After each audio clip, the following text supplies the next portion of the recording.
कानून गो साहब ये हमारे नवाटेड़ा के पास शहीदाबाद के रहने वाले हैं और हमारे शिष्यों में परम शिष्य हैं और बहुत हमसे देखिए गुरु लोग कहते हैं कि हम चेला नहीं बनाएंगे गुरु बनाएंगे, तो मैंने इनको गुरु बना दिया है। हमसे बहुत आगे निकल चुके हैं, बहुत बुद्धिमान हैं।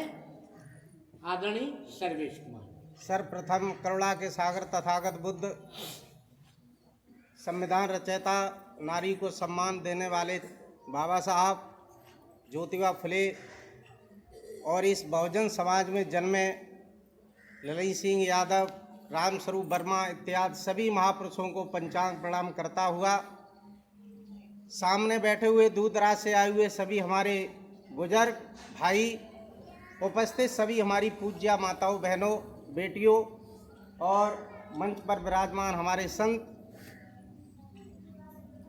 आज हमारे बीच में श्रद्धेय रतन कुमार जी, जिन्होंने संसार का एक प्रस्थान पड़ाव छोड़ने के बाद प्रस्थान किया है और अचानक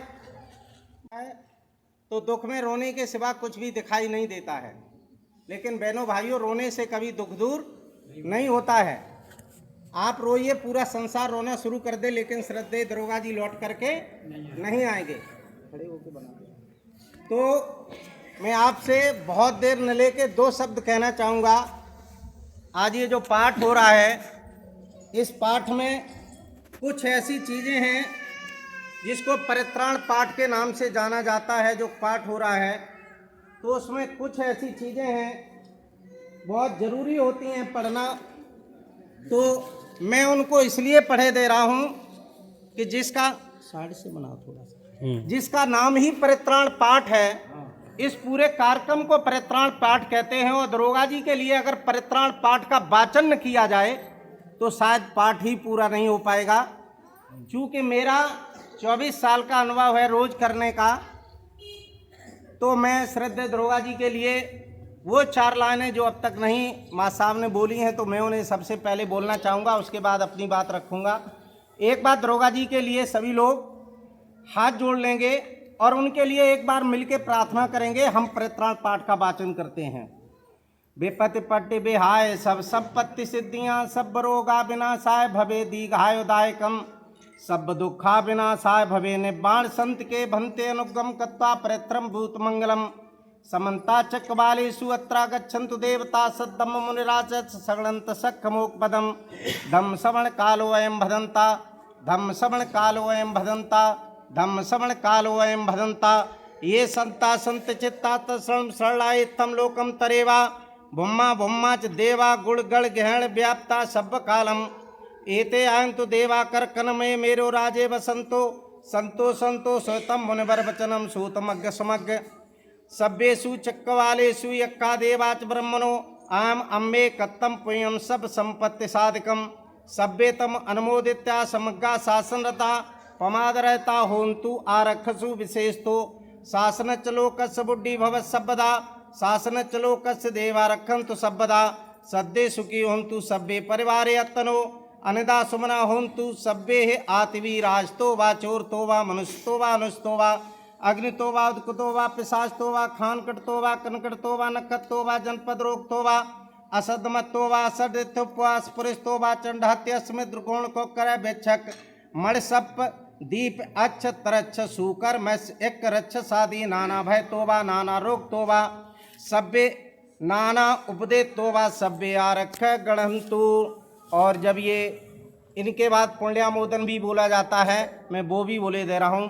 दुख पत्ता चन दुखा, भय पत्ता चन ब्या, शोक पत्ता चनोदा सभ्य पाणिनो, एतावत्ता चम्बे शब्दम पुण्यम शब्दम सभ्य देवान मोदंतु, सब संपत्ति सिद्धियाँ, दानम ददन सद्दा शीलम रखंतु सबदा, भावना भरता ओंतु गच्छन्तु देवतांगता, सभ्य बुद्धा बलपत्ता पच्चे कानन चंगवलं, अर्हं तरांच तेजेन रखम बंदाम सभ्येशो, आकाशट्टाच भूमट्ठा देवा नागा महंतुका, पुण्यम तम अनुमोदित्वा चरंग रखंतु शासनम, आकाशट्टाच भूमट्ठा देवा नागा महंतुका, पुण्यम तम अनुमोदित्वा चरंग रखंतु देशनम, आकाशट्टाच भूमट्ठा देवा नागा महंतका, पुण्यम तम अनुमोदित्वा चिरंग रखंतु तम परंती। और पुण्यामोदन के बाद सब सुगाता बोली जाती है। सब्बे सत्ता सुखी होन्तु सब्बे होन्तु च खेमिनो सब्बे भद्राणि पश्यन्तु मा कंचित् दुःखमागमा यानि भूतानि समागतानि भूम्ना निवान्तरिक्षे सब्बे भूता सुमना भवन्तु अथोपि सगणन्तु वास्तवम् तस्माय भूतानि सामेत सब्बे मेतम करोति मानुषिया पजाय दिवाचरत्तो हरन्ति बलि तस्माय रक्षत अपमत्ता। और इसके बाद आशीर्वाद गाथा होती है, वो हमारे संतजन बैठे हुए हैं, वो बाद में देंगे। मैं चूंकि इसलिए पढ़ रहा हूँ, परित्राण पाठ में अगर श्रद्धेय दरोगा जी के लिए वाचन नहीं किया जाएगा तो निश्चित तरीके से पाठ पूरा नहीं माना जाता है। अब मैं 2 शब्दों में अपनी बात समाप्त करूँगा। बहुत लंबी चौड़ी बातें, हमारे बहुत वक्ता बैठे हुए हैं। खास तौर से आज यहाँ पर इतने लोग जो एकत्र हुए हैं दरोगा जी के इस शोकाकुल परिवार को ढांढस बंधाने के लिए एकत्र हुए हैं। निश्चित तरीके से दरोगा जी आज हमारे बीच में नहीं हैं,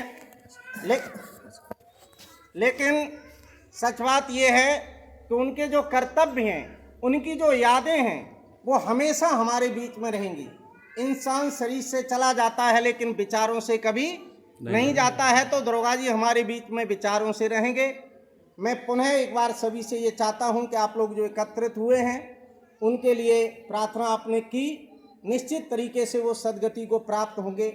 मैं खास तौर से आप लोगों से 2 चर्चाएं जरूर करना चाहता हूँ, क्योंकि मैं आज से 24 साल पहले से इस मिशन में कार्य कर रहा हूँ।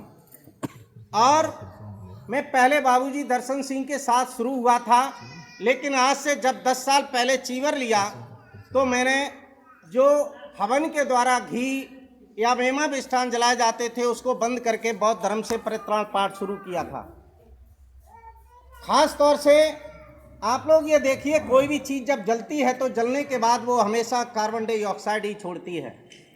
इन चीज़ों पर विचार करने के बाद परित्राण पाठ शुरू किया, और इसमें बहुत बड़ी ये जो व्यवस्था दिखाई दे रही है, ये सब भी नहीं होता है। तीसरी बात आपसे मैं ये कहूँगा कि पूजा पाठ के नाम पर आज हमारे समाज के लोगों के दिमाग में नाना प्रकार की बातें बिठा ली गई हैं कि अगर पूजा करोगे तो ये होगा, वो होगा, वो होगा, सारी चीज़ें हैं।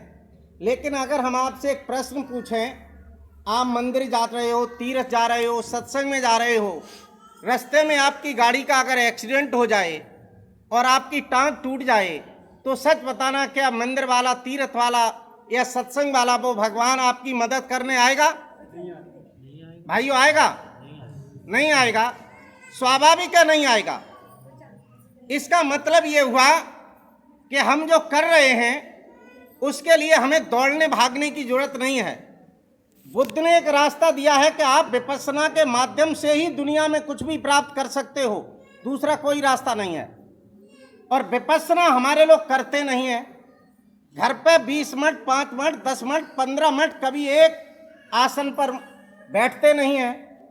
तो जब तक आप विपश्यना के मार्ग में नहीं चलोगे, तब तक जिसके लिए आप भाग रहे हो वो मिलना बहुत मुश्किल है। हमारे संतों ऋषियों ने, कबीर साहब की बात करोगे तो उन्होंने भी श्वासा की सुमिरनी का बात कही है। हम उसे भी नहीं करते हैं तो फिर कुछ भी प्राप्त होना नहीं है। मंदिरों में आप जाओगे, आज इन मंदिरों में, भारत के मंदिरों में जितना रुपया है, शायद भारत का सरकार का इतना बजट नहीं है, वो सारी की सारी कमाई आपकी है। और वो तुम्हारे कोरोना जैसी महामारी में जब लोग परेशान हुए, खाने को, पीने को, सबको, वो पैसा तुम्हारे बिल्कुल काम नहीं आया। तो दुनिया में सबसे पहला भगवान अगर कहीं है तो हमारे माँ बाप के अलावा कोई दुनिया में भगवान नहीं है।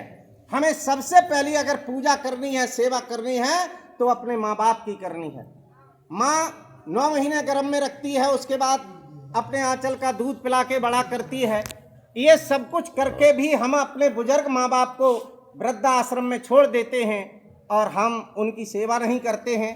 तो सबसे पहली बात तो मैं आपसे कहना चाहता हूँ, अगर हमें सेवा करनी है तो अपने बुजुर्गों की करिए।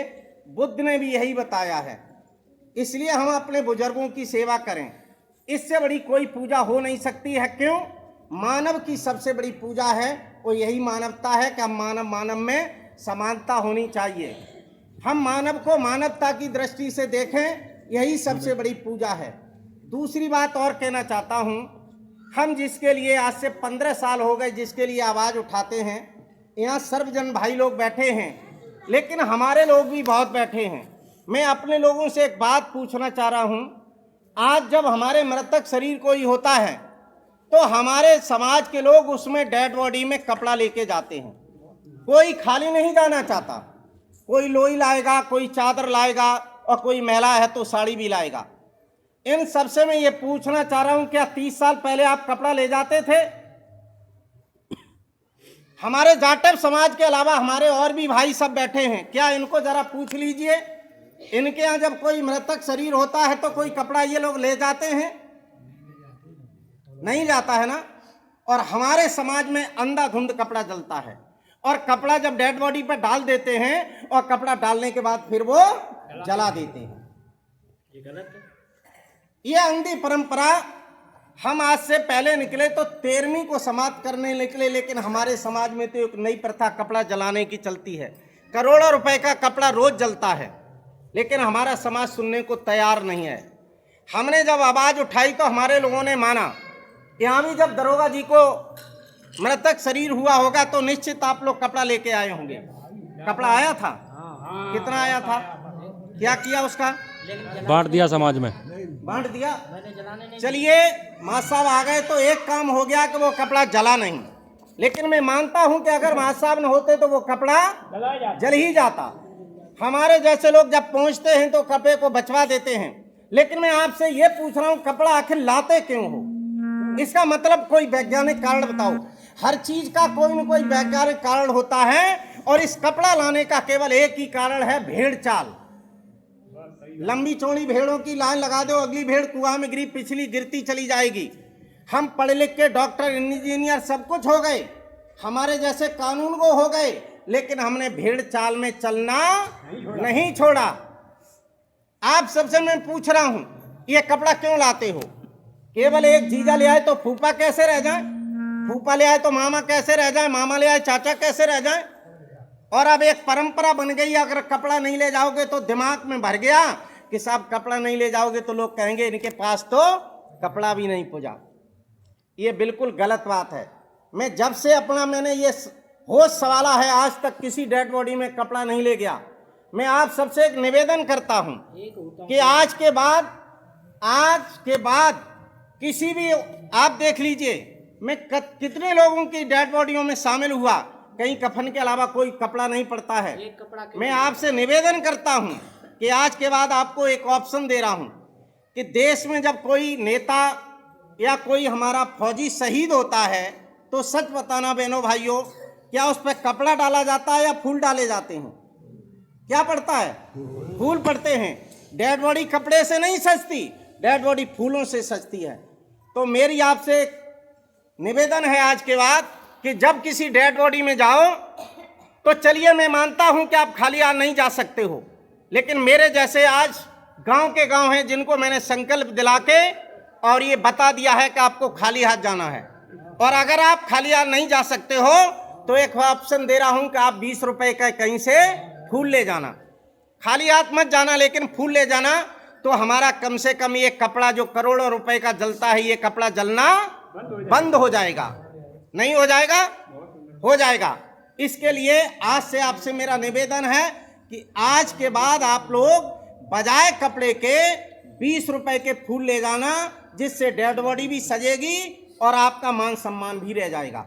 अब मैं दूसरी बात कह रहा हूं, इतने भाई लोग बैठे हैं, सच बताना, किसी का जब शरीर मृतक हो जाता है तो अस्थियों के नाम पर उसकी थोड़ी सी राख और हड्डी लेकर के हम गंगा में विसर्जित करने जाते हैं।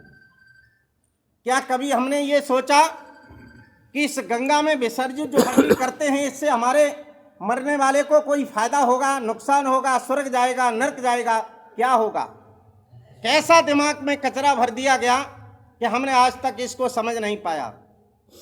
1400 मील की धार हिमालय से लेकर बंगाल की खाड़ी तक एक छत्र राज्य है हमारे जैसे लोगों का, कोई दूसरा नहीं बैठ सकता। यादव भाई नहीं बैठ सकता, बघेल, कोई दूसरा भाई नहीं बैठ सकता। और जब आप गंगा पे जाओगे, हमारे जैसे लोग तखत डाल के बैठे होंगे, आपके जूते चप्पल उतरवा के राख गंगे में डलवा देंगे, अपने पास बुलाएंगे और उसके बाद आपसे कहेंगे कि संकल्प के नाम पर रुपया रख लो 5,5100। आप शर्म की सौदा 1,000 रुपये जेब से निकालोगे और अपने हाथ पर रखोगे, हम आपके तिलक लगा देंगे, उड़म स्वागत दिए, हम जानते हैं तुम मंत्र हगो तुम्हें दद्दा को उद्धार, और रुपया 1,000 जेब में डाल लेंगे। शाम तक तुम्हारे जैसे 2-4 लोग आ जाएंगे, हम 2-4 हज़ार लेके जाएंगे, हम मौज में रहेंगे, तुम गरीबी में रहोगे। मेरा बच्चा कॉन्वेंट स्कूल में पढ़ के IAS PCS की तैयारी करेगा और आपका प्राइमरी स्कूल में ऐसे कटोरिया बजाय खिचड़ी कम मिली है, हलवा कम मिलेगा। ये आलम होगा। क्यों? 5,000 रुपया दे करके हम अपने बच्चों को बड़े स्कूलों में नहीं पढ़ा सकते। इसलिए मेरी आपसे गुजारिश है, अगर गंगा में राख डालने से हमारे पुरखों का उद्धार हो जाता तो गंगा में पैदा होने वाला मछली, मेढक, मगरमच्छ, कछुआ, हजारों तरह के जीव उसी गंगा में पैदा होते, 20 साल उसी में रहते हैं, 20 साल बाद उसी गंगा के पानी में मर जाते हैं। किसी के लिए आज तक स्वर्ग से विमान नहीं आया, और जब उनके लिए विमान नहीं आया तो हमारे पुरखों के लिए क्या विमान चला आएगा? ये विचार करना है। ये शोषण का सिस्टम है, हमने आज तक समझ ही नहीं पाया। मैं इटावा में जहाँ रहता हूँ, हमारे बगल में अजब सिंह यादव एक डॉक्टर साहब रहते थे। उनकी अभी 8-9 महीने पहले शरीर पूरा हुआ। उनके बेटे गंगा पर गए अस्थियां सिराने। मैं जिस दिन अस्थियां सिरा के आया उस दिन उनके घर पर बैठा था। वो बता रहे थे कि कानूनगो साहब, मैंने पंडित जी को 5,000 रुपया दिए और 28 लोग मेरे साथ गए थे, सबने 100-100 रुपये दिए। अब एक अस्थियां सिराने से पंडित जी को कितने रुपए मिले? 7800 रुपये। ये क्या है? यही तो सोचना है, विचारना है। और अगर कहीं गंगा में राख सिराने से उद्धार न होता तो इसमें बहुत लोग हमारे जानने पहचानने वाले बैठे हैं। बहनों को बताना चाहता हूं, जो मन में ये जो भरा हुआ है, मेरी पत्नी का निधन 15 साल पहले हुआ। मैं इनकी अस्थियां लेकर के आज तक गंगा में नहीं गया। अगर वे इनकी आत्मा जीवात्मा कहूँ होती तो निश्चित मेरे पास आती, बाबूजी मरे जात घिट्टत घिट्टत हमें ले चलो गंगा पे। नहीं आई आज तक, माँ खत्म हो गई। और मैं आपको सच बता रहा हूँ, जहाँ परित्राण पाठ करने जाता हूँ हाथ उठा के संकल्प दिलवाता हूँ। गांव के गांव हैं और लोगों ने मान लिया कि मुझे डेड बॉडी में कपड़ा नहीं ले जाना है और अस्थियां भी सिराने नहीं जाना है। मैं आपसे चाहता हूँ कि आप संकल्प लेके जाइए। निश्चित दरोगा जी का तस्वीर लगी हुई है।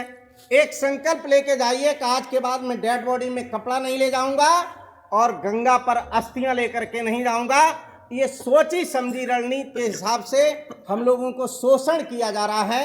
तो मैं आपसे चाहता हूं कि आप जरूर संकल्प लेके जाइए, फिर विचार करना जाके कि कानूनगो साहब ठीक कह रहे थे या गलत कह रहे थे, वो आपके ऊपर है, लेकिन संकल्प जरूर लेके जाइए।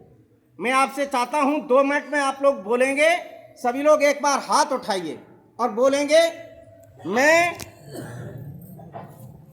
उपस्थित संतों और श्रद्धेय दरोगा जी रतन कुमार जी और दूर दराज से आए हुए सभी भाई बहनों को साक्षी मानकर 3 बार ये संकल्प लेते हैं कि आज के बाद किसी भी मृतक शरीर में शामिल होने के लिए जाने पर किसी प्रकार का कोई भी कपड़ा लेकर नहीं जाएंगे, नहीं जाएंगे, नहीं जाएंगे। और दूसरा संकल्प लेते हैं, उधर भी फोटो खींचो। दूसरा भी संकल्प लेते हैं कि आज के बाद किसी भी मृतक शरीर की अस्थियां लेकर गंगा में विसर्जित करने नहीं जाएंगे, नहीं जाएंगे, नहीं जाएंगे। बहुत बहुत साधुवाद सभी को। अगर बात समझ में आए तो विचार करना, चिंतन करना, और ये जरूरी नहीं है कि आप मान ही लेना, लेकिन आपको विचार करने के लिए छोड़ के जा रहा हूँ। इसमें अगर सही लगता है तो मानना। समय बहुत कम है, मैं बहुत कुछ न कहता हुआ पुनः श्रद्धांजलि अर्पित करता हुआ दरोगा जी को यहीं पर अपनी बात को विराम करता हूँ। और परिवारी जनों से, बच्चों से ये चाहता हूँ कि ये भगवान स्वरूपा तुम्हारी माँ मौजूद हैं, इनकी सेवा जरूर करना, क्योंकि इनसे बड़ा तुम्हारे लिए अब दूसरा कोई भगवान तुम्हारे सामने नहीं है। माँ की सेवा करना तुम्हारा परम कर्तव्य है। इन्हीं शब्दों के साथ श्रद्धांजलि अर्पित करता हुआ अपनी बात को विराम करता हूँ। साधु साधु साधु। हाँ,